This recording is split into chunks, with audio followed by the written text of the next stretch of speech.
শিল্পা সঙ্গে সঙ্গে আমায় কিস করল প্রায় 5 মিনিট। তারপর যা হলো শুনলে আপনার প্যান্ট ভিজে যাবে। আজকে আমি বলবো আমার প্রেমিকা ও তার বান্ধবীর সাথে ঘটে যাওয়া গল্প। আমি শুভ, বিএসসি কমপ্লিট করে এমএসসির জন্য ট্রাই করছি। আমার গার্লফ্রেন্ড নার্সিং পড়ছে লাস্ট ইয়ার। আমাদের গ্রামে বাড়ি। আমার গ্রাম আর আমার গার্লফ্রেন্ডের গ্রাম পাশাপাশি। ওর নাম রিমি। আমাদের ক্লাস 9 থেকে প্রেম। ও খুব সুন্দরী দেখতে। আমাদের মধ্যে কোনোদিন ওই কিস ছাড়া তেমন কিছু হয়নি। আসলে আমার ইচ্ছা ছিল, কিন্তু ও কোনোদিন চাইতো না। সবসময় বলতো বিয়ের পর। এমএসসিতে ভর্তি হওয়ার জন্য খুব চাপে ছিলাম, তাই রিমিকে ঠিকঠাক টাইম দেওয়া হচ্ছিল না। এবার আমিও চাপের বসে এটা বুঝতে পারিনি যে রিমি ও কেমন পাল্টে গেছে। প্রায় 2 মাস পর আমার ভর্তি কমপ্লিট হলো। তারপর আমি রিমিকে আগের মতো টাইম দেয়া শুরু করলাম, কিন্তু ও দেখলাম সবসময় বাহানা দেয় কথা না বলার। শুধু বলে নাইট ডিউটি আছে, খুব চাপ। তারপর দেখলাম আজকাল নাইট ডিউটি যাওয়ার সময় ও ফোন নিয়ে যাচ্ছে। আসলে রিমি খুবই ডেডিকেটেড মেয়ে, কাজের সময় ডিস্টার্ব পছন্দ করত না, কিন্তু আজকাল ফোন নিয়ে যাচ্ছে। খুব চাপ লাগছিল, কি হচ্ছে। এবার রিমির ফোনের গুগল ফটো সম্বন্ধে আইডিয়া কম ছিল। সেকেন্ড ইয়ারে পড়ার সময় আমি ওর ফোনের গুগল ফটোসে আমার একটা ফেক আইডি দিয়ে রেখেছিলাম, কারণ রিমি কোনো সেক্সি পিক তুললে ও ভাইরাল হবার ভয়ে আমায় পাঠাতো না। ওইসব পিক পাওয়ার জন্য আমি ওই গুগল ফটোসে আমার ফেক আইডি দিয়ে অটো ব্যাকআপ চালু করে রেখেছিলাম। এবার বর্তমান দিনে আসি। আমি যখন দেখলাম রিমির ব্যবহারে কিছু পরিবর্তন আসছে, তখন আমি ওই গুগল ফটোসে আমার ওই ফেক আইডি দিয়ে লগ ইন করলাম। এবার গুগল ফটোসে ডেট অনুযায়ী ফটো দেয়া থাকে। দেখলাম লাস্ট 1 সপ্তাহে রিমি অনেক মেকআপ করে পিক তুলেছে, কিন্তু আমায় তো পাঠায়নি এগুলো। এবং দেখলাম ডিউটি গেছে বেশ সেজে গুজে। এবার এইসবের মাঝে একটা ছেলের ছবি, ডাক্তারের কোট পরে। পিকটা ওপেন করতেই দেখলাম নিচে লেখা আছে টু ক্যাপ্টরেড বাই দাদা সোহেল। প্রথমেই ভাবলাম তার মানে রিমি এই ডাক্তারের সাথে কিছু চালাচ্ছে। তারপর ভাবলাম রিমি ওরকম মেয়ে নয়, আমি ওকে 10 বছর চিনি। কিন্তু মনে সন্দেহ রয়ে গেল। রাতে খেয়ে একটা বিডি নিয়ে রিমিকে কল করলাম। ও ফোন ধরে বলল নাইট ডিউটি চলছে এবং খুব চাপ, বলে ফোন কেটে দিল। আমি বিডি খেয়ে গুগল ফটোস খুলে ওই অ্যাকাউন্টটা চেক করতে শুরু করলাম। দেখলাম একটা নতুন ফটো আপডেটেড হয়েছে। ক্লিক করতেই দেখলাম রিমি ওই ডাক্তার সোহেলকে জড়িয়ে ধরে আছে। ফটোর নিচে ডেট দেয়া আছে গতকাল 4টা। পিকটা দেখেই চোখ থেকে জল বেরিয়ে গেল। ভাবলাম রিমিকে ফোন করে উত্তাল গালাগাল করি, কিন্তু তারপরেই একটা পিক আপডেটেড হলো গুগল ফটোসে আজকের ডেটে, এবং সেই পিকে রিমি হাসপাতালের একটা বেডে শুয়ে আছে আর ডাক্তার সোহেলকে জড়িয়ে ধরে। টাইমটা দেখলাম 10টা। ঘড়ির দিকে তাকালাম, দেখলাম 10টা 5 বাজছে। বুঝলাম রিমি এখন ওই ডাক্তারের সাথে মজা নিচ্ছে, তাই ফোন কেটে দিলাম। তারপর 1 ঘন্টা কোনো আপডেট নেই। 1 ঘন্টা টানা বিডি খেয়ে কাটালাম। হঠাৎ রাত 12টার সময় দেখি একটা ভিডিও আপলোড হলো। ভিডিও এসেছে দেখেই আমার মাথা খারাপ হয়ে গেল। ডাউনলোড হতে 5 মিনিট টাইম নিল। তারপর ভিডিওটা চালু করলাম। দেখলাম ভিডিওটা শ্যুট হয়েছে হাসপাতালের বেডের পাশে, যে হার্ট রেট দেখানোর মেশিন থাকে তার পাশে ফোন রেখে। আর দেখলাম ওই ডাক্তারটা রিমির সাথে খারাপ কাজ করছে। রিমি কষ্টে খুব ছটপট করছিল, আর ওই ডাক্তার রিমির মুখ চেপে ধরে রেখেছে। আমার অনুযায়ী এটা রিমির প্রথম, তাই। কিন্তু ভিডিওটা শেষ হতেই আমার খুব কান্না পেল। নেক্সট দিন ওর কলেজ হাসপাতালের সামনে চলে গেলাম, মাথা ঠান্ডা করে পুরো ব্যাপারটা জানতে। কিন্তু রিমি কলেজের গেটের বাইরে এলো না।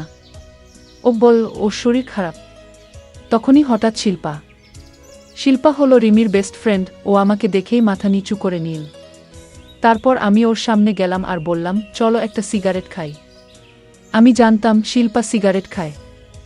এর আগে আমি, রিমি, শিল্পা একসাথে বেরোলেই সিগারেট খেতাম আমি আর শিল্পা। রিমি সিগারেট খেত না। সিগারেট জ্বালিয়ে আমি শিল্পাকে জিজ্ঞেস করলাম কতদিন চলছে রে এসব। ও চোখ বড় বড় করে আমার দিকে তাকালো। ও বলল কিসের কথা বলছিস?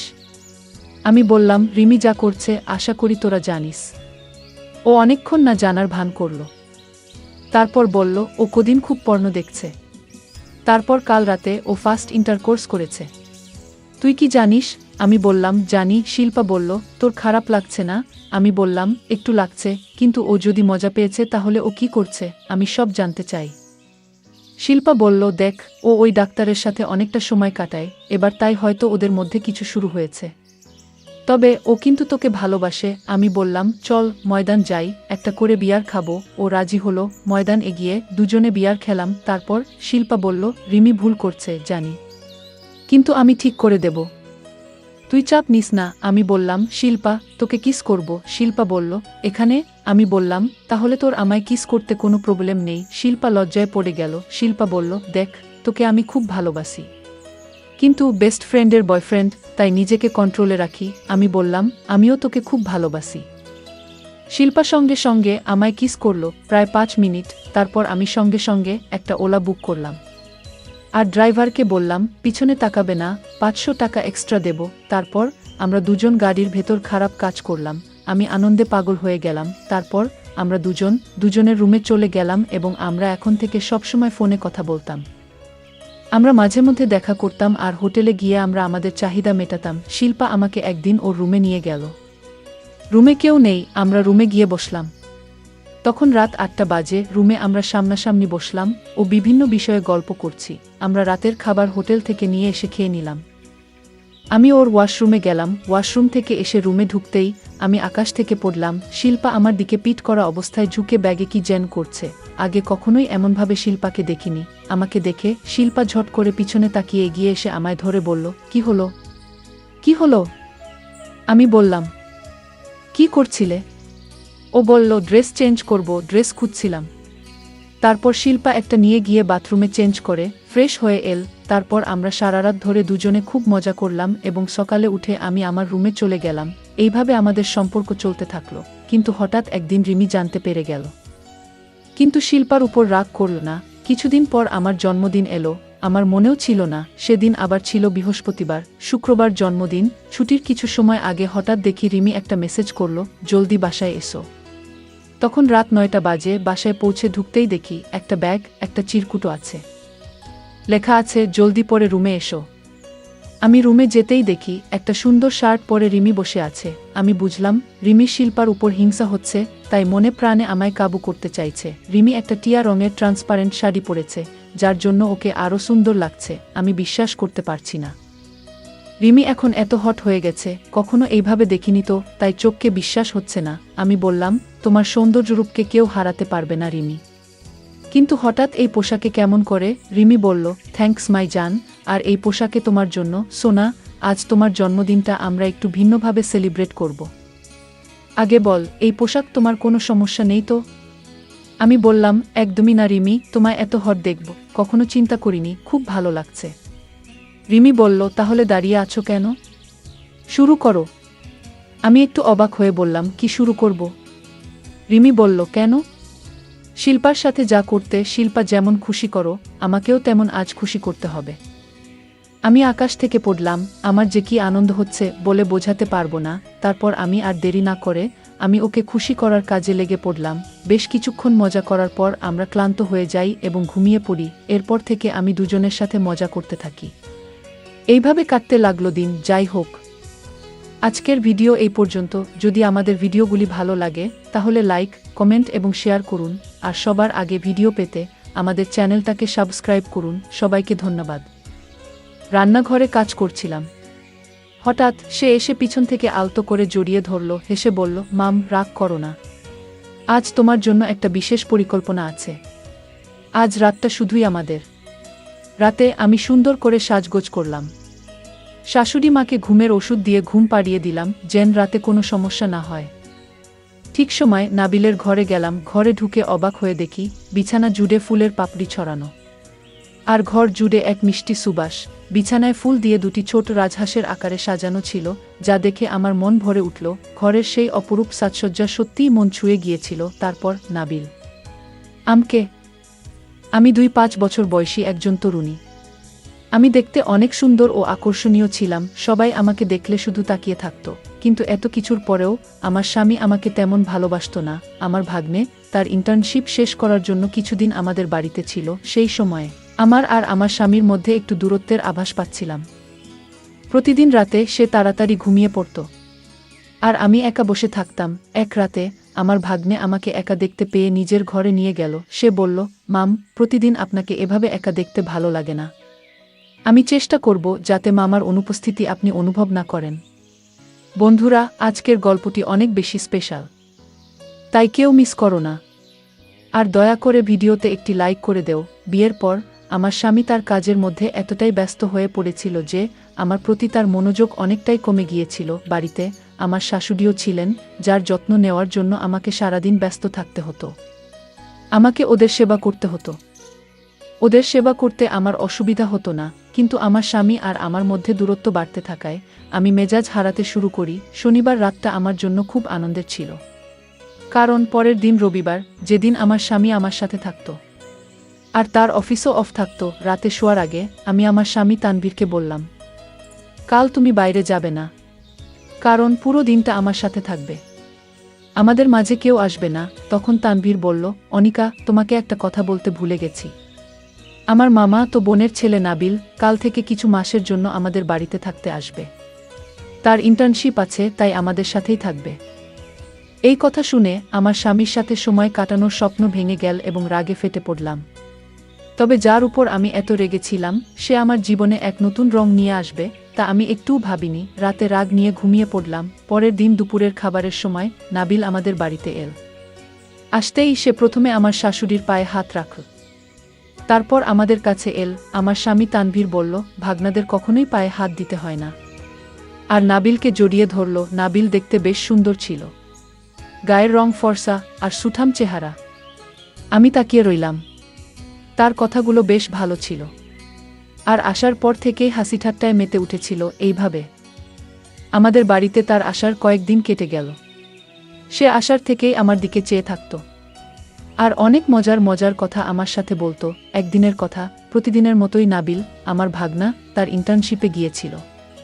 কিন্তু হঠাৎই সেই দিন প্রবল ঝড় বৃষ্টি শুরু হলো, আর তার জন্য আমার খুবই চিন্তা হচ্ছিল। গত কিছুদিন ধরে সে আমাদের পরিবারের সদস্যের মতোই আমাদের সঙ্গে ছিল। প্রায়ই সে আমার কিচেনে সাহায্য করত। বারবার তাকে ফোন করছিলাম। সাধারণত সে সন্ধ্যা 7টার মধ্যে ফিরে আসত, কিন্তু সেদিন 8টা বেজে গেল, তবুও সে ফেরেনি। আমার স্বামী তানভীর আগেই ফোনে জানিয়েছিল যে বৃষ্টি খুব বেশি, তাই অফিসে কিছুক্ষণ আটকে থাকবে। নাবিলের কথা ভেবে চিন্তায় মন খারাপ হয়ে যাচ্ছিল, কারণ সে মোটরসাইকেলে গিয়েছিল।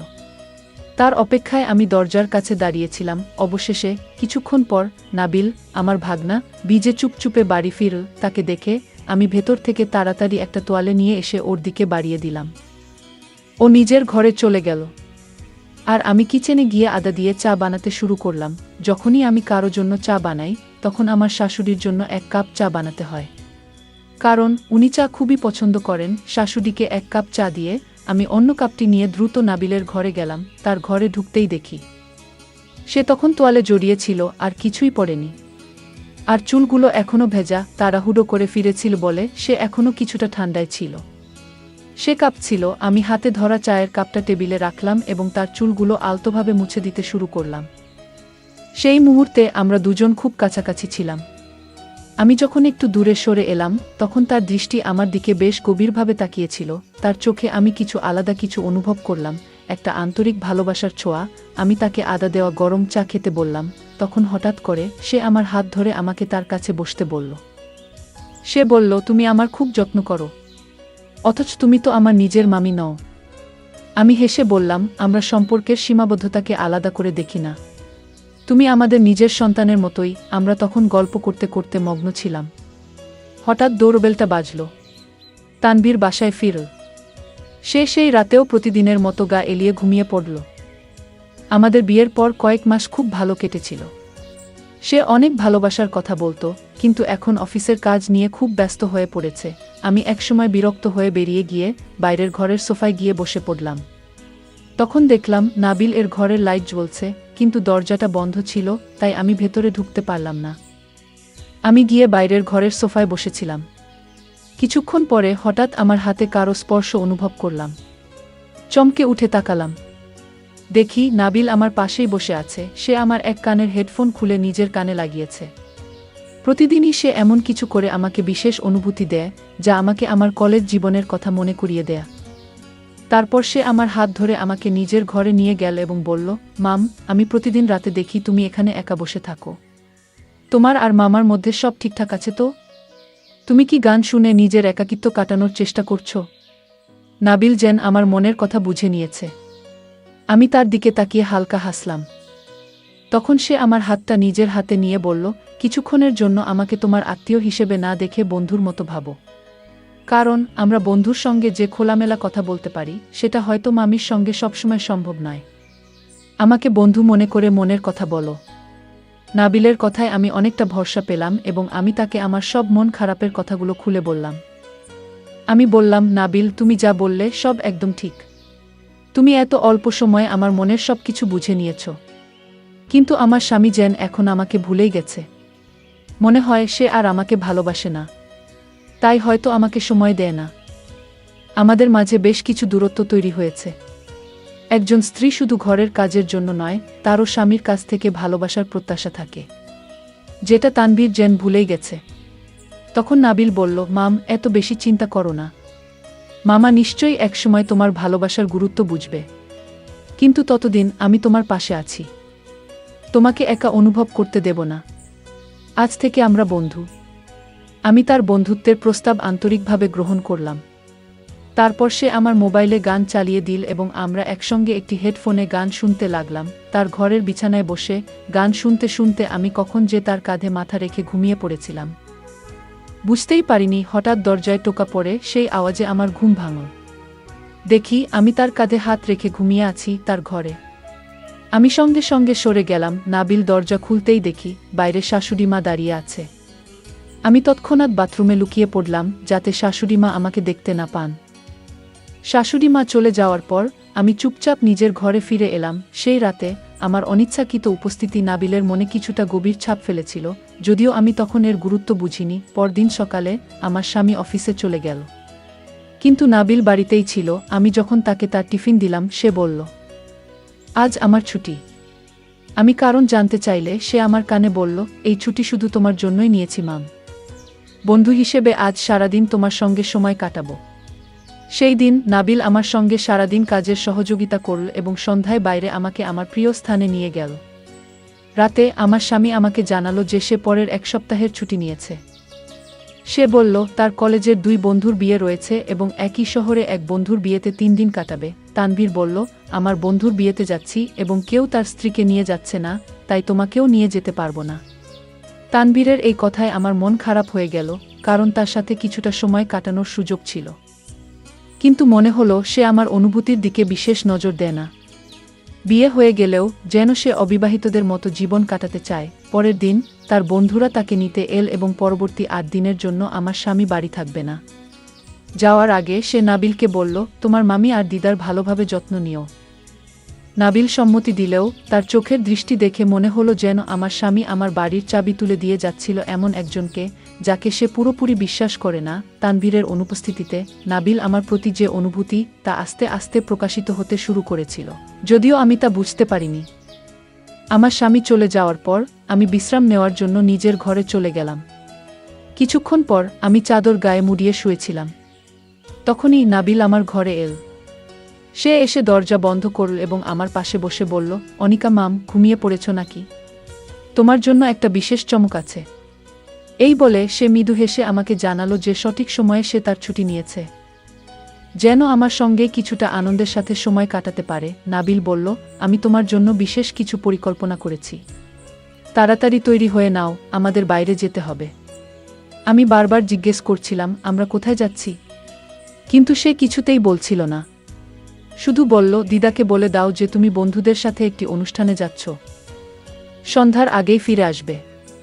বাইরে বৃষ্টি পড়ছিল, তাই সে আমাকে তার সাথে নিয়ে যেতে চাইল। শাশুড়ি মা আমাকে যেতে অনুমতি দিলেন, কিন্তু আমিও জানতাম না ঠিক কোনো অনুষ্ঠানে যাচ্ছি। আমি অনেক সুন্দর করে একটু সেজেছিলাম। আমার সাজ দেখে নাবিল অবাক হয়ে তাকিয়ে থাকলো আর বলল, মাম, আজকে তো আপনাকে অনেক সুন্দর আর আকর্ষণীয় লাগছে। নাবিল আমাকে তার বাইকে নিয়ে বেরিয়ে পড়ল। পথের মাঝে একটি শহরের সাইনবোর্ড দেখে আমি বললাম, তুমি কি আমাকে এই শহরে নিয়ে যাচ্ছ? কথাটা শোনা মাত্রই সে বাইক থামিয়ে সাইডে নিয়ে ব্রেক চাপল। আর আমি তার উপর পড়ে গেলাম। পড়ে যাওয়ার ভয়ে আমি শক্ত করে তাকে ধরলাম। বাইকে আমি তার অনেক কাছাকাছি বসেছিলাম। বাইক থামানোর পর নাবিল হেসে বলল, মাম, তুমি বেশ চালাক। ঠিকই ধরেছ। আজ তোমাকে শহরে নিয়ে যাচ্ছি একদিনের জন্য। ঘরে বসে থাকতে থাকতে তোমার মনটা ভার হয়ে গেছে, তাই কিছুটা তাজা হাওয়া দরকার। তাই তোমাকে এখানে নিয়ে এসেছি। কয়েক ঘন্টার মধ্যেই আমরা শহরে পৌঁছালাম। সেখানে আমি অনেক আনন্দ করলাম। আমরা বিভিন্ন জায়গায় একসাথে ঘুরলাম। কিছু মুহূর্ত এমন এল যখন অজান্তেই আমরা আরও কাছে চলে এলাম। আমি অজান্তেই নাবিলের হাত ধরে ফেলেছিলাম। হয়তো অনেকেই আমাদের দেখে ভুল করে কাপড় মনে করছিল। আমরা ভাবলাম নাবিল তোর স্বামী। কিছু বান্ধবী নাবিলের আশেপাশে জড় হয়ে তার সঙ্গে কথা বলতে লাগল। নাবিলও কথাবার্তায় বেশ পটু ছিল। ঠিক তখন আমার এক ঘনিষ্ঠ বান্ধবী আমার কাছে এসে তার সমস্যার কথা বলল। সে বলল, আজকাল আমার স্বামী আমার প্রতি আগের মতো মনোযোগ দেয় না। যদি সে আমার ভালোবাসাকে বুঝত। আমার বান্ধবী বলল, তোমার কদর করে না, তার জন্য কষ্ট পাওয়ার কি দরকার? আমি নিজের জন্য একজন সঙ্গী খুঁজে নিয়েছি, নাবিলের মতোই একজন, যে তারুণ্যে ভরা এবং সুদর্শন। কয়েক মাস ধরে তোমার সোশ্যাল মিডিয়ায় কোনো নতুন ছবি দেখিনি। হয়তো তুমিও বিবাহিত জীবনে একটু একঘেয়েমি অনুভব করছো। যখন তোমার সামনে আরও আনন্দের সম্ভাবনা রয়েছে, তখন কেন পুরনো চিন্তায় পড়ে আছো? তোমার স্বামী যদি তোমার যত্ন না নেয়, তাহলে নাবিলের মতো কারো সাথে জীবনে নতুন সুখ খুঁজে নিতে পারো। আমি লক্ষ্য করেছি যে নাবিল তোমার প্রতি খুব আন্তরিক। চারপাশে অন্য সবার মাঝে থেকেও তার দৃষ্টি কেবল তোমার দিকেই ছিল। তাহলে আর দেরি কিসের? আমার বান্ধবীর এই কথাগুলো আমাকে ভাবিয়ে তুলল। রাতে আমি নাবিলকে আমার ঘরে ডেকে নিলাম। সে আসার পর আমি নিজেকে একটু বিশেষভাবে প্রস্তুত করেছিলাম, যেন বিয়ের প্রথম রাতের মতো। আমাকে এভাবে সাজানো অবস্থায় দেখে সে কিছুটা অপ্রস্তুত হয়ে মাথা নিচু করে ঘর থেকে বেরিয়ে যেতে চাইল। আমি তার হাত ধরে তাকে থামিয়ে দিলাম। তাকে বললাম, নাবিল, আর এই লুকোচুরি বন্ধ করো। আমি জানি তুমি কি অনুভব করছো, তাই আর মিথ্যা ভান করো না। আমি জানি তুমি আমাকে অনেক ভালোবাসো, তাই আর এইসব কথা লুকাতে হবে না। আমি এখন সব বুঝতে পেরেছি। সে বলছিল, মামি, তুমি তো আগে থেকে সাজগোজ করে বসে আছো। আমি ভাবছিলাম তোমায় আমি অনেক সুন্দর করে আগে সাজিয়ে দিব। নাবিল বলেছিল, জীবনের ছোট ছোট মুহূর্তগুলোতে আনন্দ খুঁজে নেওয়া খুবই গুরুত্বপূর্ণ, তাই আমি দ্রুত পোশাক পরে ফিরে আসি। আর নাবিল আমাকে আলতোভাবে কাছে টেনে নিয়ে কথায় মেতে ওঠে। আমি বুঝতে পারছিলাম আমাদের কথাগুলো ধীরে ধীরে ভালোবাসার সুরে রঙিন হয়ে উঠছে। ঠিক তখনই শাশুড়ি মা ডেকে পাঠালেন তার হাঁটুতে তেল মাখানোর জন্য। আমাকে যেতে হলো, যদিও মন ছিল না। প্রায় 2 মিনিট ধরে তার পায়ে তেল মালিশ করতে হলো। তারপর যখন নিজের ঘরে ফিরলাম, দেখি নাবিল নেই। তার ঘরে গিয়ে দেখি সে ঘুমিয়ে পড়েছে। পরের দিন সকালে আমি একটু অভিমানী দৃষ্টিতে নাবিলের দিকে তাকালাম। রান্নাঘরে কাজ করতে করতে সে পিছন থেকে এসে আমাকে জড়িয়ে ধরল। হাসি মুখে বলল, মাম, রাগ করো না। আজ তোমার জন্য একটি বিশেষ চমক রেখেছি। আজ রাতটা শুধু আমাদের হবে। রাতে আমি ভালোভাবে সাজগোজ করলাম। শাশুড়ি মাকে ঘুমের ওষুধ খাইয়ে দিলাম, যাতে তিনি রাতে ডিস্টার্ব না করেন। নির্ধারিত সময়ে নাবিলের ঘরে গেলাম। ঘরে ঢুকে অবাক হয়ে দেখি বিছানায় ফুলের পাপড়ি ছড়ানো আর সুন্দর সুবাসে ঘর ভরে আছে। 2টি ছোট রাজহাঁস আকারে সাজানো ছিল এবং তার এই ব্যবস্থাপনা সত্যিই আমাকে মুগ্ধ করেছিল। এরপর কিভাবে নাবিল আমাকে আরও খুশি করবে, তার জন্য আমি অধীর আগ্রহে অপেক্ষা করছিলাম। ঘরের সাজসজ্জা দেখে সত্যিই মুগ্ধ হয়েছিলাম, কিন্তু কোথাও নাবিলকে দেখতে পাচ্ছিলাম না। এমনকি বাথরুমেও খুঁজে দেখলাম, কিন্তু সেখানেও সে নেই। তার ফোনেও যোগাযোগ করা সম্ভব হলো না। তখন মনে হলো হয়তো সে মজার ছলে আমাকে বিরক্ত করেছে। ধীরে ধীরে আমার মেজাজ খারাপ হতে লাগলো। তখন হঠাৎ আমার নজর পড়ল তার বিছানার উপরে থাকা একটি চিঠিতে। ভেবেছিলাম হয়তো এটা কোনো বিশেষ চমক হবে, কিন্তু চিঠি খুলে পড়ার পর আমার সমস্ত আশা এক মুহূর্তে ভেঙে গেল। নাবিল সেই চিঠিতে লিখেছিল, মাম, আসলে আমি আপনার কোনো আত্মীয় নই। আমার মামা মামি অন্য একটি শহরে থাকেন। এই শহরে 2টি এলাকার নাম প্রায় এক, এবং আমি ভুলবশত আপনার বাড়িতে চলে এসেছিলাম। কাকতালীয়ভাবে আপনার আসল ভাগ্নেও সেই সময় আসার কথা ছিল। আমি আসার পর আপনি আমাকে নাবিল বলে ডাকতে শুরু করলেন। আর আমার মামা মামিও আদর করে আমাকে এই নামেই ডাকতেন। আমার মামা মামির চেহারা কখনো দেখিনি, তাই আপনাকেই আমার নিজের মনে করেছিলাম। কিছুদিন পর আমার মায়ের মেসেজ পেলাম, যেখানে তিনি জানালেন আমার আসল মামামামি কয়েকদিনের জন্য গ্রামে গেছেন। মা আমাকে মামার ছবি পাঠানোর পর আমি বুঝতে পারলাম যে আপনি আমার আত্মীয় নন, তবে মাম, আপনি সবসময় আমার জন্য অনেক যত্ন নিয়েছেন। আমি জানতাম আপনার বিবাহিত জীবনে কিছু অসন্তোষ আছে, কিন্তু এই বিষয়ে মামার সাথে কথা বলতে পারিনি। তাই আমি ভেবেছিলাম কিছু সময়ের জন্য আপনাকে খুশি করার চেষ্টা করব। আমার উদ্দেশ্য শুধুমাত্র আপনাকে একটু ভালো রাখা, এবং কোনো ভুল কিছু করার প্রশ্নই ওঠে না, কারণ আমি সবসময় আপনাকে আমার মামি মনে করেছি। যতটা সম্ভব আমি আপনাকে খুশি করার চেষ্টা করেছি। এবার আমাকে ক্ষমা করবেন, কারণ আমি কোনো অনুচিত কিছু করতে পারবো না। আপনি যে ভালোবাসা আমার মধ্যে খুঁজছিলেন সেটি আপনার স্বামীর মধ্যে খুঁজে দেখার চেষ্টা করুন। যেমনভাবে আপনি আমার সঙ্গে আপনার মন খুলে কথা বলেছেন, তেমনি একবার মামার সাথেও খোলামেলা কথা বলুন। আমি নিশ্চিত তিনি আপনার ভালোবাসাকে বোঝার চেষ্টা করবেন। নাবিলের এই চিঠি পড়ে বুঝলাম সে আমাদের ভাগনা ছিল না। আমি এসব ভাবছিলাম, ঠিক তখনই আমার স্বামীর ফোন এলো। তানভীর খুব ভীত হয়ে বলল, অনিকা, আজ রাতে মাকে তোমার ঘরে নিজের কাছে রেখো। দুজনে ঘরের দরজা বন্ধ রেখো। কিছুক্ষণ আগে আমার ফোনে দিদির আমেরিকা থেকে মেসেজ এসেছে যে তার ছেলে কয়েকদিনের জন্য আমাদের এখানে আসবে, কিন্তু কোনো কারণে সে আসতে পারছে না।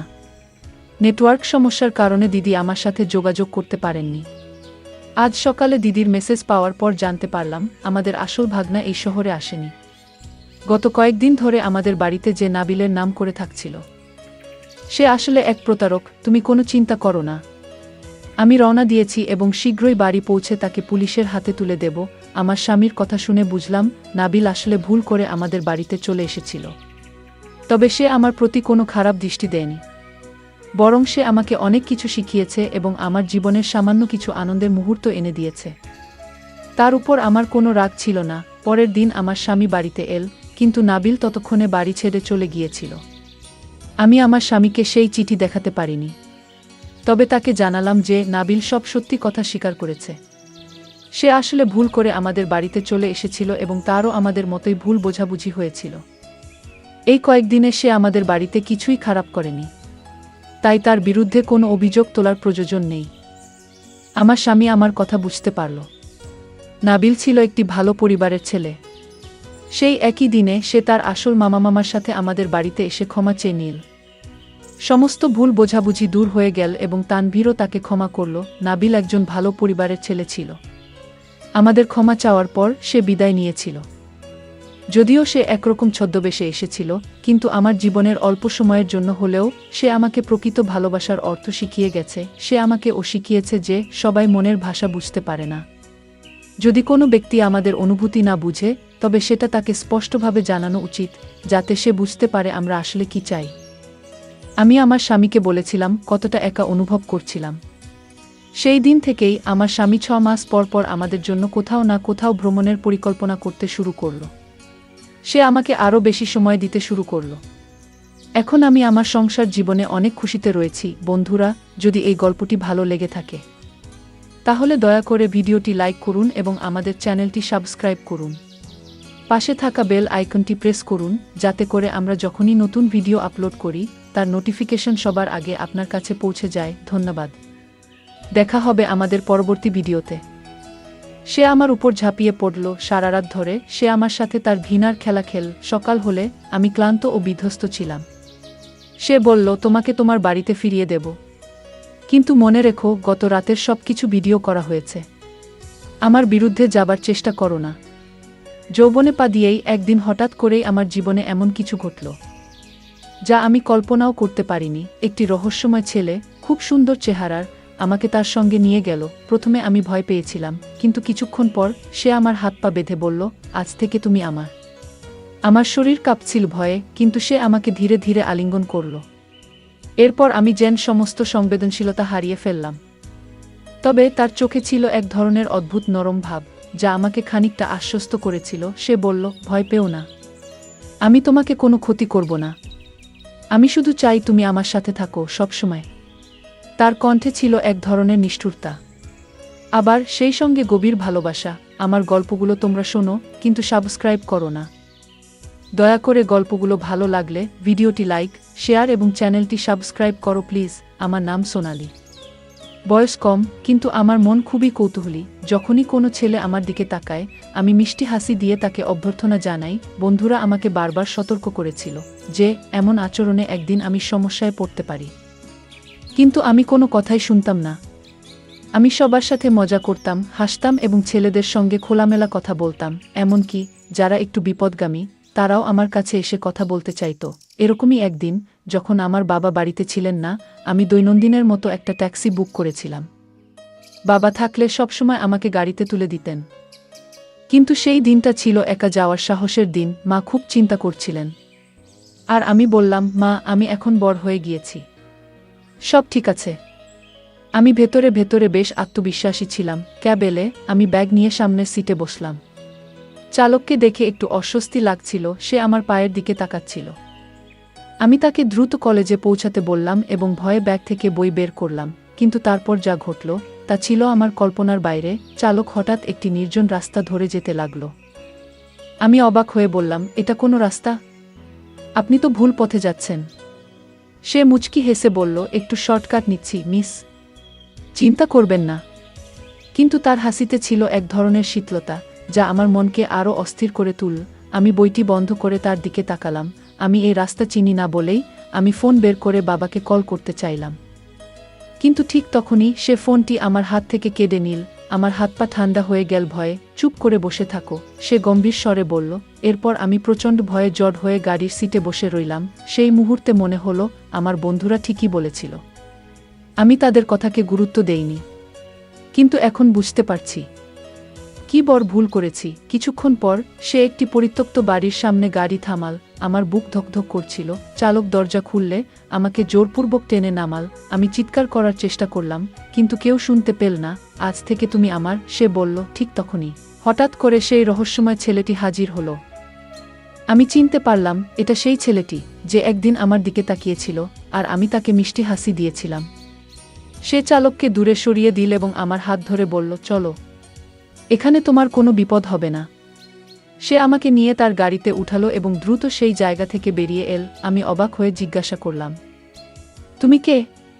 সে মৃদু হেসে বলল, তুমি এখন আমার সঙ্গে নিরাপদে আছো, এটুকুই জানো। কিছুক্ষণ পর আমি বুঝতে পারলাম এই ছেলেটার সাথেও আসা আমার ঠিক হয়নি। সে আমাকে একটা ফার্ম হাউসে নিয়ে গেল। আমি জিজ্ঞেস করলাম, এখানে কেন এনেছো? আমার তো কলেজে যাওয়ার কথা। সে বলল, এটাই তোমার গন্তব্য। আমি অবাক হয়ে বললাম, তুমি কি আমাকে কিডন্যাপ করেছ? আমি বাচ্চা নই। আর তুমি আমাকে কেন কিডন্যাপ করছো? এই জন্য তুমি আমাকে এখান থেকে বাঁচিয়ে নিজের ফাঁদে আমাকে ফেলছ? আমি তোমাকে ছাড়ব না। আমাকে যেতে দেওয়ায় এতেই তোমার ভালো হবে। প্রতিদিন আমি তোমাকে দেখি ছেলেদের সাথে মজা করে কথা বলতে। তুমি কি ভেবেছ তাদের মন কেমন থাকে? আমি অনেক দিন ধরেই তোমাকে পেতে চেয়েছিলাম, কিন্তু তুমি সবসময় বাবার সাথে কলেজে যেত। আমার অনেক রাগ হয়েছিল। একদিন ধাক্কা দিয়ে দূরে সরিয়ে যেতে চেষ্টা করছিলাম, কিন্তু সে আমার হাত ধরে টেনে বলল, এখান থেকে পালানোর উপায় নেই। তুমি জানো না আমি কে, আর আমি কি করতে পারি? আমি তোমাকে না যেতে দিলে তুমি এখান থেকে জীবনও নিয়ে যেতে পারবে না। তাই চুপ করে থাকো। আমি বললাম, দেখো, আমাকে যেতে দাও। সে বলল, তুমি আমার, তোমার যৌবন আমার কাছে থাকবে। আমি ভীত হয়ে বললাম, আমরা বন্ধু হতে পারি। তাহলে তুমি আমাকে ছেড়ে দেবে? সে হেসে বলল, আমি যে কারণে তোমাকে নিয়ে এসেছি তা না করে কিভাবে তোমাকে ছেড়ে দেব? আমার রাগ বাড়ছিল। আমি বললাম, আমাকে রাগাবে না। আমি এমন কিছু করব যা তুমি কল্পনাও করতে পারবে না। তাই ভালো চাও, আমাকে যেতে দাও। সে আমার উপর ঝাঁপিয়ে পড়ল। আমি তার ঘাড়ে কামড় দিলাম, কিন্তু সে আমার হাত ধরে রাখল। আমি ছেলেদের দেখে হাসি, তাই বলে আমি কাউকে আমার কাছে আসতে দিতাম না। কথা বলা আর স্পর্শ করা সম্পূর্ণ ভিন্ন। আজ আমি তাকে এটা বোঝাবো। সে আমাকে চুম্বন করতে চাই। আমি তাকে বাধা দিলাম, মুখ এদিক ওদিক ঘুরালাম যেন তা দিতে না পারে, কিন্তু সে আমার হাত সরিয়ে আমাকে ছোঁয়ার চেষ্টা করছিল। সে ঘুরে এসে তার শক্তি প্রদর্শন করল এবং আমার পায়ের কাছে এসে ঘৃণার খেলা দেখাতে শুরু করল। আমার শরীরে বিদ্যুতের মতো একটা শিহরণ ছুটে গেল। আমার প্রতিবাদ করার কথা ছিল, কিন্তু জানি না কেন আমি তার প্রতিবাদ করিনি। এক মুহূর্তের জন্য আমি সব ভুলে গেলাম। চিৎকার করার কথাও মনে ছিল না। এক অদ্ভুত অনুভূতি আমাকে গ্রাস করল, যা ছেলেটিও বুঝে গেছিল। আমি হাল ছেড়ে দিলাম। চোখে অশ্রু ঝরতে লাগলো। সে অবাক হয়ে আমার দিকে তাকালো। যখন আমি তার হাতটা ধরলাম, আমি চুপ ছিলাম। তারপর তাকে জড়িয়ে ধরলাম। সে আমাকে তার ঘৃণার খেলা দেখাতে লাগল। আমি বললাম, আমার সীমার মধ্যে থেকো। আমি তোমায় গোলাম না। ছেলেটি আমার কথা শুনে নিজেকে শক্ত করল। কিছুক্ষণ পর সে বলল, তুমি বসো, আমি চা বানাচ্ছি। সে চা নিয়ে এলো। আমি জানতাম না সে কে, কিন্তু তাকে বিশ্বাস করতে শুরু করেছিলাম। অবশেষে সে বলল, সোনালি, আমি তোমাকে ঘৃণা করি। ভেবেছিলাম তোমার জন্য সবকিছু নষ্ট করব, কিন্তু পারলাম না। তুমি এখন আমার সঙ্গে থাকবে। তার কথায় আমার বুক ধক করে উঠল। আমি কাঁদছিলাম। আমার কারো সাথে শত্রুতা ছিল না। ছেলেটাকে সুনীল নামটা শুনেই আমার মনে আলো জ্বলে উঠল। না, কেন আমাকে ঘৃণা করছো? আমি তো কারো শত্রু নই।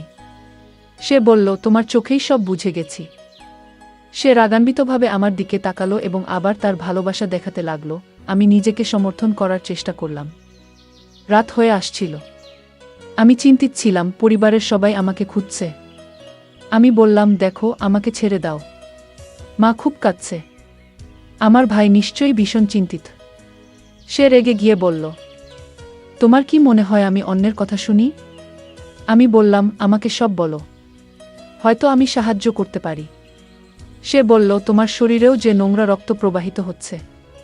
আমাকে রাগিও না, নয়তো তোমার সম্মান নষ্ট করে দেব। আমি বললাম, আর কি বাদ রাখছ? আমি এখান থেকে বের হলেই তো সবাই জানতে পারবে আমার সাথে কি হয়েছে। তুমি আমার সব কিছু নষ্ট করে দিলে। এখন আবার কি করার বাকি আছে? সে রাগ করে রুম থেকে বেরিয়ে গেল। আমি আর নিজেকে সামলাতে পারছিলাম না। আমি কাঁদতে শুরু করলাম এবং রুমে কিছু প্রমাণ খুঁজতে লাগলাম। একটা ছবি পেলাম যেখানে একটা মেয়ে আছে। মনে হলো মেয়েটা তার বান্ধবী। আমি ভাবলাম, ছবিটা দেখিয়ে তাকে ব্ল্যাকমেইল করতে পারি। বিছানায় বসেছিলাম আর ভাবছিলাম, আমার জীবনটা মনে হয় এখানেই শেষ হয়ে যাবে। আর আমি কাউকে আমার মুখ দেখাতে পারবো না। কিছুক্ষণ পর ছেলেটা দরজা খুলে আমার কাছে এসে বলল, কাঁদছো কেন? আমার চোখ লাল ছিল। আমি ছবিটা দেখিয়ে বললাম, তুমি আমাকে কিডন্যাপ করেছো কেন? যদি তোমার বান্ধবী জানতে পারে, কত কষ্ট পাবে। হঠাৎ সে আমার হাত থেকে ছবিটা ছিনিয়ে নিল। ছেলেটি ছবিটার দিকে তাকিয়েছিল। তার চোখ ভিজে গেল। আমি ওর কাছে এসে জিজ্ঞেস করলাম, কি হয়েছে? সে বলল, এই ছবিতে যে আছে সে আমার বোন হয়। তারপর সে বলল, চলো ডাইনিং টেবিলে বসি। আমি জিজ্ঞেস করলাম, তোমার বোনের বিয়ে কি হয়ে গেছে? সে উত্তরে বলল, আমার বোন আর বেঁচে নেই, আর তার মৃত্যুর জন্য তোমরাই দায়ী। আমার চোখে জল এসে গেল। আমি বললাম, কি বলছো? আমি তোমার বোনকে চিনি না। তুমি ভুল বুঝছো। সুনীল বলল, তোমার ভাই আমার বোনের সাথে প্রতারণা করেছে। তাকে গর্ভবতী করে ছেড়ে দিয়েছে। আমার বোন অপমান সহ্য করতে না পেরে আত্মহত্যা করেছে। আমি বললাম, আমার ভাই এমনটা করতে পারে না। রাজীব বলল, তোমার ভাইয়ের জন্য আমার বোনকে সমাজের অপমান সইতে হয়েছে। তাই আমি প্রতিশোধ নিতে চেয়েছি। তোমাকে অপমান করতে চেয়েছিলাম। আমি বললাম, তুমি যা খুশি কর, কিন্তু আমি তোমার সন্তানের মা হতে রাজি আছি। তোমার বোনের মতো আমি আত্মহত্যা করব না। তারপর আমি রুমে চলে এলাম। রাগে আমি কাঁপছিলাম। আমি তার রুমে এসে বললাম, তোমার বোনের মৃত্যু ফেরানো সম্ভব নয়, কিন্তু সব দোষ আমার ভাইয়ের নয়, তোমার বোনেরও ছিল। সে আমার উপর ঝাঁপিয়ে পড়ল, তার সমস্ত ঘৃণা প্রকাশ করল। আমি বাধা দিইনি। তার ব্যথা মুছে ফেলতে চেয়েছিলাম। সারা রাত ধরে সে আমার সাথে তার ঘৃণার খেলা খেল। সকাল হলে আমি ক্লান্ত ও বিধ্বস্ত ছিলাম। সে বলল, তোমাকে তোমার বাড়িতে ফিরিয়ে দেব, কিন্তু মনে রেখো, গত রাতের সব কিছু ভিডিও করা হয়েছে। আমার বিরুদ্ধে যাবার চেষ্টা করো না। আমাকে তার গাড়িতে করে বাড়ি নিয়ে এলো। বলল, তুমি নামো, কিন্তু আমি তোমার বাড়ির ভেতরে আসব। আমি অবাক হয়ে গেলাম। সে আমার সাথে ভেতরে ঢুকল। বাবা, মা, ভাই সবাই আমাকে দেখে প্রশ্ন করতে লাগল, কোথায় ছিলে সারা রাত? সুনীল আমার ভাইকে বলল, আমার বোনকে যারা কষ্ট দিয়েছে তাদের শাস্তি দেওয়া হয়েছে। আমার ভাই অবাক হয়ে বলল, তুমি কি করে আমার বোনের কাছে এলে? সুনীল বলল, তোমার বোনের জীবন নষ্ট করেছি, এখন এটাই তোমাদের শাস্তি। আমি নিজেকে আত্মহত্যা থেকে বাঁচালাম, প্রতিশোধ নেওয়ার পরিকল্পনা না করেই। আমার মা এসে জিজ্ঞেস করলেন, এটা কি নিষ্ঠুর? আমি বললাম, এই লোকটি আমার সাথে যা করেছে তা কোনোমতেই সঠিক নয় মা। আমি সুনীলকে ভালোবাসতে শুরু করেছি। যদিও সে আমাকে তার ভাইয়ের অপরাধের জন্য দোষারোপ করেছিল এবং তার সাথে প্রতিশোধ নিতে চেয়েছিল, কিন্তু সেদিন সে আমার সাথে এসব বাধ্য হয়েই করেছিল। কারণ তার মাথায় শুধু তার বোনের মৃত্যুর প্রতিশোধ ঘুরছিল, কিন্তু সে আমার সাথে ভালো ব্যবহারই করেছিল। আর এখন আমার সাথে যা হয়েছে, এসব সবাই জানতে পারলে আমাকে মরা ছাড়া কোনো উপায় পাওয়া যাবে না। আমি তার প্রেমে পড়েছি। আমার কথা শুনে আমার মা অবাক হয়ে গেল আর বলল, সুনীল কি রাজি হবে? আমি বললাম, হ্যাঁ, মনে হয় রাজি হবে। কারণ সেদিন রাতের এসব ঘটনার পর আমি তার চোখে আমার প্রতি ভালোবাসা দেখেছি। তারপর আমার মা বলল, দেখো, তোর যা ভালো মনে হয়। কয়েকদিন পর সুনীল আমাদের বাড়িতে আসলো। আমি তাকে দেখে অবাক হয়ে গেলাম। আর তাকে দেখে কান্না চলে আসলো। আমি কাঁদছিলাম।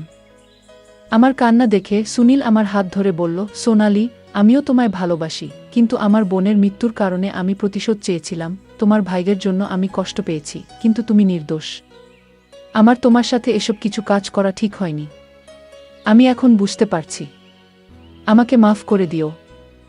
তোমার ভাইয়ের প্রতি রাগ আমি তোমার কাছে দেখিয়েছিলাম। আমাকে মাফ করে দিও। তার চোখে জল ছিল। আমি বললাম, তাহলে এখন কি হবে? সে বলল, আমরা দুজনই একে অপরকে ভালোবাসি। বাকি শুধু বিয়ে করা। আমরা দুজনেই বাড়ি থেকে বেরিয়ে গেলাম। আর আমার পরিবারের সদস্যরা আমাদের দিকে তাকিয়ে থাকল। এখন আমি খুশি। কারণ যার কারণে আমার জীবনটা নষ্ট হওয়ার পথে ছিল, সেই আমার জীবনটা ঠিক করে দিল। আমরা বিয়ে করে চেয়েছিলাম।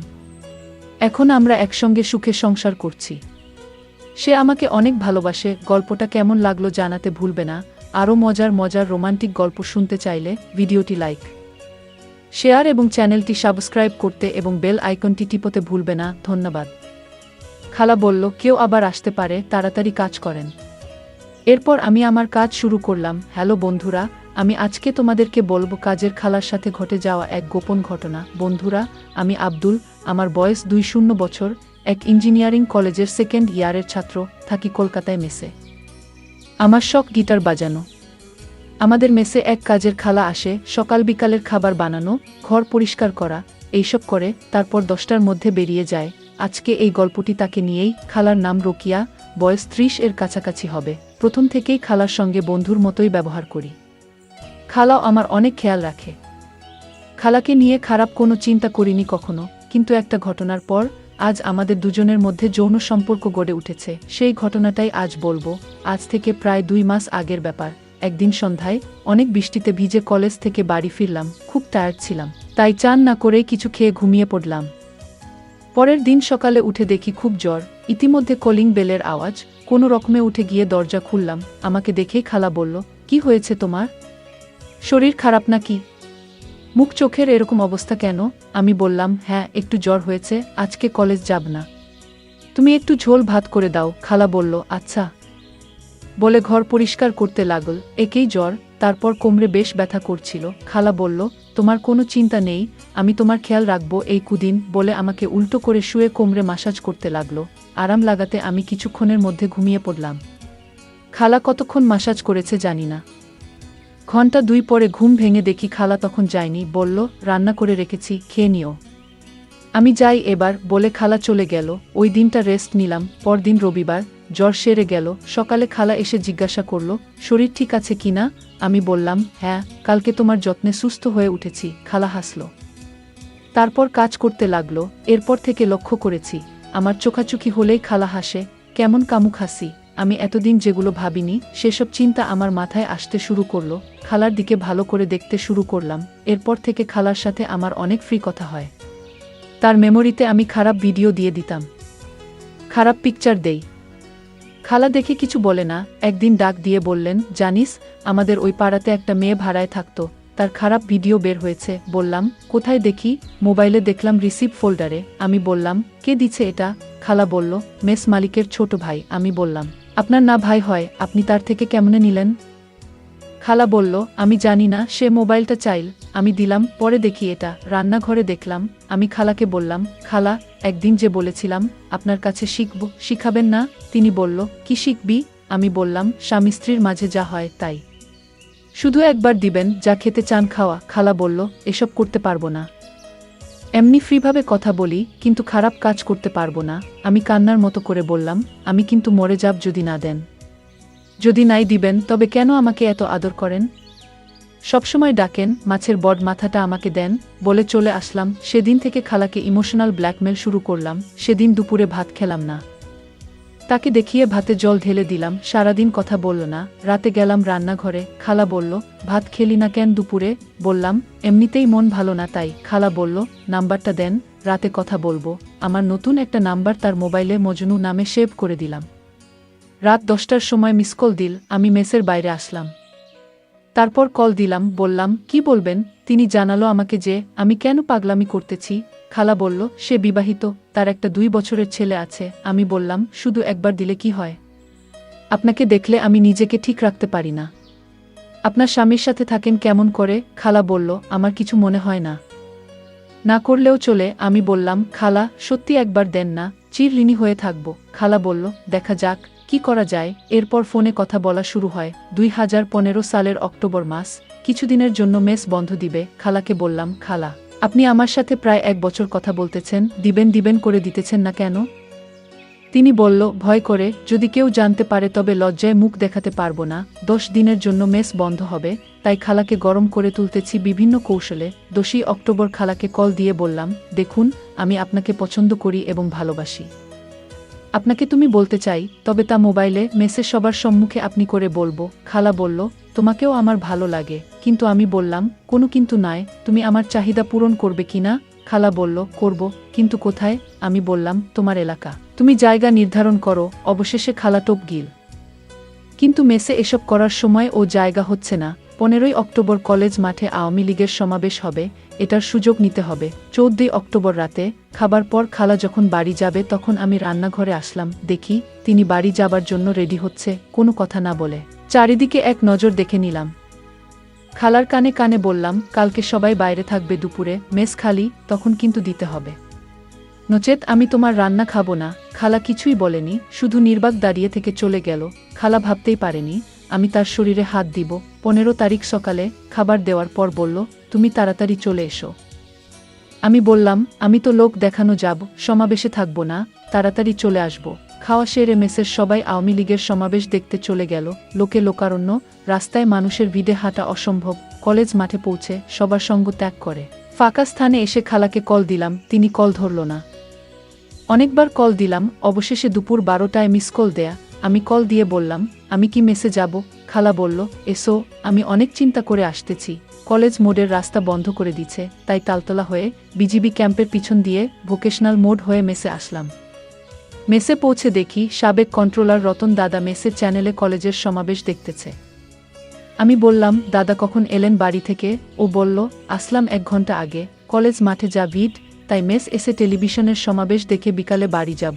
আমি বললাম, দেখেন, আমি আমার রুমে গিয়ে খালাকে কল দিলাম। খালা রিসিভ করলে। আমি বললাম, জানু তুমি বলো, কেন যে রতনদা আসছে? খালা বলল, আসছে তো কি হয়েছে? এত অস্থির হও না, আজকে তোমাকে দিব, কথা দিলাম। আমি বললাম, কি করে দেবে? খালা জানালো, তোমার চাহিদা পূরণ করব রাতে, তুমি তৈরি থেকো। আমি বললাম, কেমনে? কখন দিবে? কোথায় দিবা? খালা বলল, সন্ধ্যা 7টার সময় তুমি মেসের পাশের পুকুর পাড়ের জুপে গিয়ে আমায় ফোন দিবা। আমি বললাম, আচ্ছা। আমি সন্ধ্যা 6:30-এ রান্নাঘরে গেলাম। খালাকে বললাম, মনে আছে তো?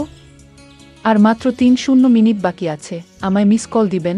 আমার মেসে থাকার দরকার নাই, বাইরে আছি। 7টার সময় কল দিলাম। খালা বলল, আর একটু সবুর করো, তরকারি রান্না বসায় দিয়ে যাচ্ছি, একটু অন্ধকার হোক। আমি 1 ঘন্টা যাবত ঝুপে বসে মশার কাম সঙ্গে করছি। 7:30 এ খালা কল দিল। আমি কেটে কল ব্যাক করলাম। তিনি বললেন, কোথায়? আমি বললাম, ঝোপের আড়ালে, শীঘ্র আসো। 5 মিনিট পর খালা আসলো। আমি তাকে টেনে ঝোপের আরও আড়ালে নিয়ে গেলাম। তিনি শরম পেয়ে বলল, আজ না, পরে আর একদিন হবে। আমি খালা শুনলাম না। খালা বলল, কেউ আবার আসতে পারে, তাড়াতাড়ি কাজ করেন এবারে। আমি খারাপ কাজ করা শুরু করি। কিছুক্ষণ পর মজা নেয়া হয়ে গেলে আমি ওখান থেকে চলে যাই। খালা ও তার কাজ চলে যায়। আমি ওখান থেকে মেসে না গিয়ে দোকান গেলাম। একটা চানাচুর প্যাকেট আর একটা জর্দা দিয়ে পান নিলাম খালার জন্য। 10 মিনিট পর মেসে গিয়ে খালাকে দিলাম। দেখি খালা লজ্জা পাচ্ছে। আমিও লজ্জা পাচ্ছি। এরপর থেকে 2 বছর পর্যন্ত আমরা মজা করতাম, তারপর আমি মেস চেঞ্জ করে নেই। যাই হোক, আজকের ভিডিওটি এই পর্যন্ত। যদি আমাদের ভিডিওগুলি ভালো লাগে তাহলে লাইক, কমেন্ট এবং শেয়ার করুন। আর সবার আগে ভিডিও পেতে আমাদের চ্যানেলটাকে সাবস্ক্রাইব করুন এবং পাশে আসা বেল আইকনটি অল করে দিন। তুমি যখন কাজে যাও, দুলাভাই তখন আমাকে বলে, চলো আমরা রুমে গিয়ে গল্প করি, সিনেমা দেখি। তুমি বাসায় না থাকলেই দুলাভাই শুধু আমায় তার রুমে ডাকে আর বলে, আমার মাথায় কেমন জানি ঝিনঝিন করে ব্যথা করছে, একটু মাথায় মালিশ করে দে তো, তাহলে হয়তো মাথার ব্যথাটা কমে যেতে পারে। দুলাভাই বলে, তোর বোন তো সারাদিন অফিসের কাজে থাকে, আমার দেখাশোনা তোকে করতে হবে। 11 বছরের ছোট বোনের মুখে এমন কথা শুনে থমকে দাঁড়ায় মিতু। বোনকে কাছে টেনে নিয়ে মাথায় হাত বুলিয়ে জিজ্ঞাসা করে, হেনা বইনা আমার, কি কও এইসব? উনি তোমার ভাইয়ের মতো, তোমারে অনেক স্নেহ করে। সেই দিন তুমি কাজে যাওয়ার পর দুলাভাই আমারে কইল, হেনা পানি দে। আমি পানি নিয়া যাইতেই আমাকে বলল, তোরে অনেক টাকা দিমু, তুই স্কুলে গিয়ে ফুচকা খাবি, বন্ধুদের নিয়ে ঘুরতে পারবি, তুই শুধু আমার একটা কথা রাখবি। দুলাভাই কি বলতে তা না শুনেই আমি চলে এলাম। মিতু চমকে উঠল, কি শুনছে ছোট বোনের মুখে এইসব? একমাত্র ছোট বোন হেনা। বাবা মা ছোট থাকতেই মারা যায়, বাসায় বাসায় কাজ করে দুজনের পেট চালাতো মিতু। একদিন শাকিলের সাথে পরিচয়। শাকিল ছিল কেয়ারটেকার, সেই বাসায় কাজ করত মিতু। প্রথম লজ্জায় কথা বলতে পারত না শাকিলের সাথে। আস্তে আস্তে দুজনের প্রেম গড়ায়, তারপর বিয়ের পর থেকেই হেনা ওদের কাছে। 1 বছর হয়েছে মিতু আর শাকিলের বিয়ে। মিতু সকাল হলেই রান্না সেরে চলে যায় কাজে। শাকিল যে বাসার কেয়ারটেকার, সে বাসায় ঘর উঠিয়ে থাকতে দিয়েছে মালিক, তাই শাকিল সারাদিন বাড়িতে থাকে। হেনাকে একটা স্কুলে ভর্তি করেছে মিতু, সকাল থেকে বোটা পর্যন্ত স্কুল, বাকিটা সময় ঘরের টুকটাক কাজ করে। হেনা দেখতে চমৎকার, কিন্তু মিতু দেখতে তেমন সুন্দর ছিল না। তাছাড়া বাকিটা 2 বোনের একরকম দেখতে। কিন্তু ইদানিং হেনা একটু বেড়ে উঠেছে, 12 বছরে পা দিয়েছে সেদিন। শাকিল দিন দিন হেনার দিকে অন্যরকম দৃষ্টিতে চেয়ে থাকে, যেটা হেনা পছন্দ করত না। মিতু কাজে গেলেই এটা ওটার বাহানায় রুমে ডাকে হেনাকে শাকিল। হেনাকে দিয়ে শাকিল তার সুকেসের চাবি দিয়ে বলে, তুই সুকেস থেকে আমার হিসেবের খাতাটা এনে দে তো। মাঝে মাঝে বলতো, দেখ হিসাব করতে করতে আমার মাথা ব্যথা শুরু হয়ে গেছে, একটু মাথাটা ম্যাসাজ করে দে, তাহলে ব্যথাটা হয়তো কমে যাবে। দুলাভাই আমার কপালে হাত দিয়ে বলল, তোর শরীর এত গরম কেন? দেহি কাছে আয়, তোর জ্বর আইলো নাকি? হেনা বলল, না শরীরের জ্বর নেই, গরমের যে তাপমাত্রা পড়ছে এমনি শরীর গরম থাকে। হেনা তার দুলাভাইয়ের বাহানা বুঝতে পারে, তাই তো কিছু না বলে দৌড়াতে বাইরে চলে আসে, অপেক্ষা করে বুবুর জন্য। কাজ থেকে সবেমাত্র এসেছে মিতুর আতি। হেনা তার বুবুর কাছে এসে কান্না করে বলল, আমি তোমার সাথেও কাজে যাব। আমি বাড়িতে একা একা থাকবো না। ছোট বোনের এসব কথা শুনে মনটা এক অজানা ছটফট করছে। কি করবে এখন হেনার যে মিতু ছাড়া কেউ নেই। এমন সময় শাকিল ঘরে এসেই মিতুকে দেখে বলল, মিতু তুমি আইছো? হেনার গায়ে জ্বর দেখলাম। তুমি দেখতো মাইজাডার কি হইল? জ্বর হইলে ওরে ডাক্তারের কাছে নিতে হইব। মিতু শাকিলের এমন কথা শুনে একটু অবাক হলো। কই, শাকিলের কথায় তো কোনো খারাপ কিছু নেই, তাইলে কি হেনা ছোট মানুষ হইয়া ভুল কিছু কইল? শাকিল তো হেনার ভালোই চায়। হেনা হয়তো ওর দুলাভাইরে ভয় পায়, তাই এমন ভুল বুঝো। ছোটবেলা থেকে মাইয়ারা এমন, খুব সহজে যাকে তাকে ভয় পেয়ে বসে। তাই তো মিতু ব্যাপারটা সহজভাবে নিয়ে হেনার গায়ে হাত দিয়ে দেখে সত্যি জ্বর। আরও শিওর হয়ে গেল হেনা শাকিলকে ভুল বুঝছে। হেনাকে মিতু বলল, হেনা তোর গায়ে তো সত্যি জ্বর, চল তোরে ওষুধ আয়না দেই। এই বলেই মিতু হেনাকে নিয়ে ডক্টর দেখাতে চলে গেল। শাকিল মিটমিট করে হেসে দিয়ে বলল, হেনা তুই যতই আমার নামে নাশিল করস, তোরে আমি একদিন সত্যি সত্যি। যেতে যেতে মিতু হেনাকে বলল, হেনা তুই মানুষটার নামে এমন মিছা কথা কইতে পারলি? তোর কত খেয়াল রাখে দেখছোস। হেনা বলল, বুবু তুমি আমার কথা বিশ্বাস করো, দুলাভাই আমারে খালি তার রুমে ডাকে আর কি জানি বলতে চায়, কিন্তু বলতেও পারে না। আরে তোর দুলাভাই তোর ভালো চায়, আর এই জন্য তোকে চোখে চোখে রাখে। বোকা মেয়ে, কিছুই বুঝিস না। মিতু ছোট্ট হেনাকে বুঝিয়ে বলল। শাকিল একেবারে সাধাসিধে, ভুলটা হেনার। আমি মিতুকে বললাম, বুবু যেদিন কিছু একটা হবে সেদিন আমার কথা বিশ্বাস করবে, তার আগে নয়। বুবুও আমায় জারি দিয়ে বলল, বাদ দে এসব কথা, এখন ডাক্তার দেখাবো। ডাক্তার বলল, হেনার শরীরে জ্বর আর তাই তাকে ভালো ওষুধ খাওয়াতে হবে। হেনার জন্য ওষুধ নিয়ে বাসায় চলে আসলাম। হেনার সমস্ত ওষুধের খরচ শাকিল দিল।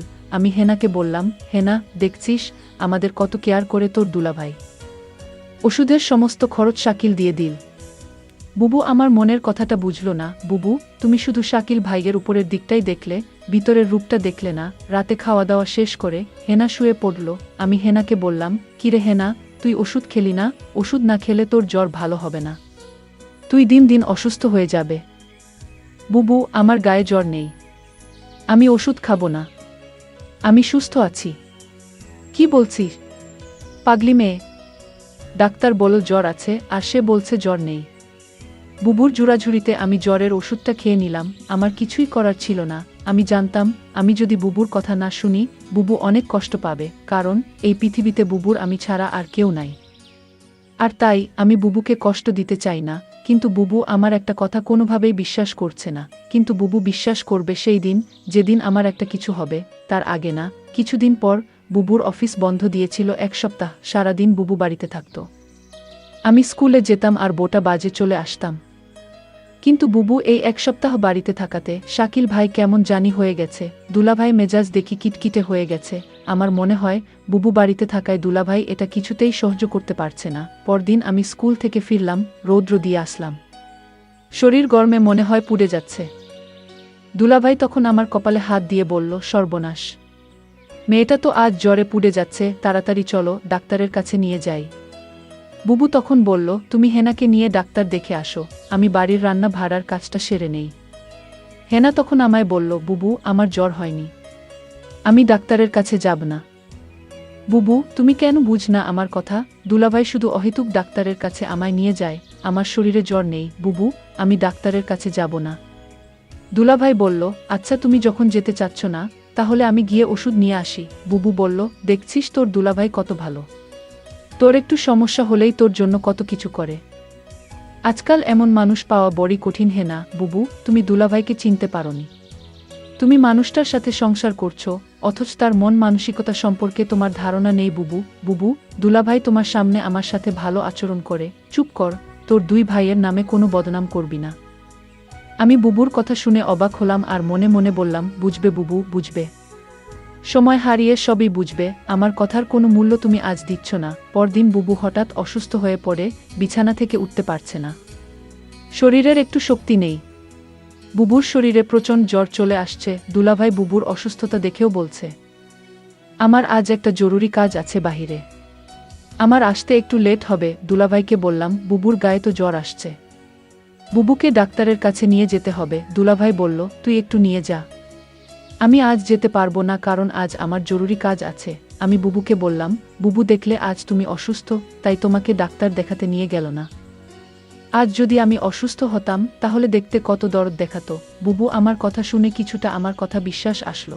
বুবু তখন মনে মনে বলল, ঠিক আছে, শাকিলের মতলব সম্পর্কে আমার জানতে হবে। শাকিল কি আসলে সে উপরে উপরে ভালো, নাকি সত্যি শাকিল একজন ভালো মানুষ?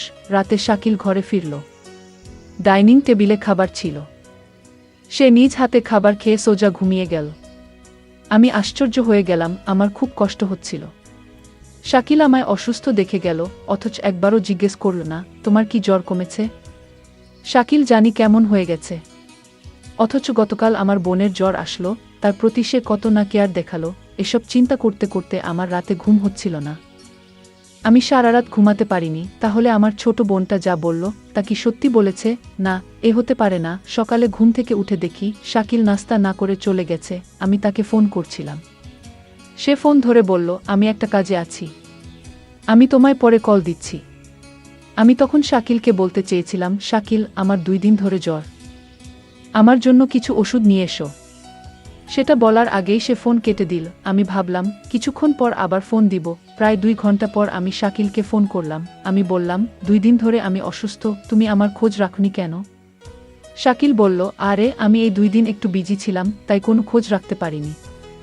তারপর আমি বললাম, যদি পারো তাহলে আমার জন্য কিছু ওষুধ নিয়ে এসো। ঠিক আছে ঠিক আছে, আমি নিয়ে আসব, এখন ফোন রাখো। আমার মনে হলো আমি তাকে ফোন দিয়ে বিরক্ত করেছি। একদিন রাতে শাকিল ঘুমাচ্ছিল। হঠাৎ মধ্যে রাতে দেখি শাকিলের রুমে নাই। আমি রুমের চারদিক ভালো করে খুঁজতে লাগলাম, কোথাও শাকিলকে দেখতে পাইলাম না। তারপর দরজা খুলে রুম থেকে বের হয়ে দেখলাম হেনার দরজার কাছে গিয়ে হেনাকে ডাকছে। আমি বললাম, শাকিল, তুমি হেনাকে ডাকছো কেন? শাকিল আমাকে দেখে চমকে গেল। শাকিল বলল, আর বলো না, হেনার ঘরে আমার ল্যাপটপটা রাখা ছিল, তাই হেনাকে ডাকছি। কারণ ল্যাপে অনেক হিসাব পড়ে রয়েছে, তা আজ রাতে শেষ করে অফিসে জমা দিতে হবে। শাকিল, তুমি আমার সাথে মিথ্যা বলো না। আমি জানি তুমি জব করো না, আর তাহলে তোমার অফিসে কিসের কাজ? মিতু, তুমি আমার মুখের উপর তর্ক করো না। আমি যা বলছি তাই সত্যি। আমি নতুন একটা অফিসে জব নিয়েছি। আমি তার সাথে আর কথা বাড়ালাম না। শাকিলের প্রতি আমার সন্দেহের মাত্রাটা বেড়ে চল। এখন শাকিলকে আমার তেমন বিশ্বাস হয় না। কখন কি করে বসে তার কোনো ঠিক নেই। আমি শাকিলকে বললাম, যেহেতু তুমি একটা চাকরি পেয়েছ, তাহলে আমার আর কাজের দরকার কি? আমি না হয় বাসায় থাকলাম, তুমি চাকরি করো। শাকিল তখন আমায় ধমকে সুরে বলল, তোমার যে বোন রয়েছে তার লেখাপড়ার খরচ কি আমি দিব? তুমি তোমার কাজ করো, আমি আমার কাজ করি। শাকিলের কথা শুনে বুঝতে পারলাম তার আসল চেহারাটা বের হয়ে আসছে ধীরে ধীরে। আমি বললাম, ঠিক আছে শাকিল, তোমার কোনো চাকরি করতে হবে না, আমি তো আছি। দেখলাম শাকিল অনেক খুশি হয়ে গেল। পরদিন আমি কাজে চলে গেলাম। বাড়িতে হেনা আর শাকিল। আমার এই দিন কাজে কিছুতেই মন বসছিল না। কারণ আমার খুব চিন্তা হচ্ছিল আমার বোনটাকে নিয়ে। আমি যেখানে কাজ করতাম সেই মালিককে বললাম, আজ আমায় একটু আগে ছুটি দিয়ে দেন, আমার বাসায় একটু সমস্যা। মালিক বলল, ঠিক আছে, আজ তোমাকে আগে ছুটি দিয়ে দিব। কোনোরকম অফিসের সময়টা গেল। আমার ডিউটি হচ্ছে সকাল 8টা থেকে রাত 8টা। কিন্তু আজ আমি বিকাল 4টায় ছুটি নিয়ে বাসায় চলে আসলাম। বাসায় এসে দেখি বাড়িতে কেউ নাই, একদম নিস্তব্ধ। আমি হেনাকে ডাকছি, হেনা কোথায় তুই? আবার শাকিলকে ডাকছি, শাকিল কোথায় তুমি? আমি কারো সাড়া শব্দ পেলাম না। সমস্ত বাড়ি খুঁজছিলাম, কাউকে দেখতে পাচ্ছিলাম না। শুধু একটা জায়গা বাকি ছিল, আর সেই জায়গাটা হলো বাথরুম। আমি বাথরুমের দিকে গেলাম। গিয়ে যা দেখলাম তা দেখে আমার মনে হচ্ছিল আমার দম আটকে গেল। আমি দেখলাম হেনা একপাশে পড়ে আছে। আমি দৌড়ে কাছে গিয়ে হেনাকে ডাকলাম, হেনা বোন আমার, তোর কি হয়েছে? হেনার কোনো সাড়া শব্দ নেই। চিৎকার করে হেনাকে ডাকছি, এই হেনা, উঠ। তোর কি হয়েছে বোন? আমি কথা দিচ্ছি, আমি আর কোনোদিন তোরে বাসায় একা রেখে কাজে যাব না। লক্ষ্মী বোন আমার, তুই উঠ, আমার সাথে রাগ করিস না। হেনার মুখ দিয়ে কোনো কথাই বের হচ্ছিল না। একটা সময় বুঝতে পারলাম হেনা আর নেই। হেনা আমার সাথে অভিমান করে চলে গেছে। হেনা মরে গেছে। আমি কাঁদছিলাম আর বলছিলাম, হেনা বোন আমার, তুই একবার উঠে। এই যে আমি কথা দিচ্ছি, এখনই তোকে নিয়ে অন্য কোথাও চলে যাব। হেনা আমার কথা শুনছিল না। শুনবে কি করে? সে তো মরে গেছে। আমি হেনার হাতে একটা চিঠি দেখতে পেলাম। চিঠিটা তার হাত থেকে নিয়ে খুলে দেখলাম, চিঠিতে লেখা ছিল, বুবু, তুমি আমার কথা বিশ্বাস করছিলে না। আমি অনেক কষ্ট নিয়ে দুনিয়া থেকে চলে গেলাম। এর কারণ হলো আমার দুলাভাই। বুবু, তুমি আমাকে ক্ষমা করে দিও। আর তোমার প্রতি একটা অনুরোধ, তুমি শাকিলকে ছেড়ে চলে যেও। তা না হলে আমার আত্মা শান্তি পাবে না। আমার আর বুঝতে বাকি রইল না কেন হেনা দুনিয়া ছাড়ল, কি ঘটেছিল। আমার বোন ঠিকই বলেছিল, বুবু, তুমি সময় হারিয়ে সব বুঝবে। আজ আমার বোনের কথার ফল আমি পেয়ে গেলাম, কিন্তু আমি এর শেষ দেখে ছাড়ব। আমি শাকিলকে খুঁজতে লাগলাম। আমি শাকিলকে কোথাও খুঁজে পাচ্ছিলাম না। তারপর আমার বোনের হাতে চিঠি দিয়ে শাকিলের নামে মামলা করলাম। শাকিলের সারা জীবনের জেল হয়ে গেল। বন্ধুরা, আমি কষ্ট করে তোমাদের জন্য গল্প তৈরি করি। যদি গল্পটি ভালো লাগে তাহলে ভিডিওতে একটি লাইক করে পাশে থাকবেন। আর এরকম নতুন নতুন গল্প পেতে আমার চ্যানেলটি সাবস্ক্রাইব করে পাশে থাকবেন। ধন্যবাদ।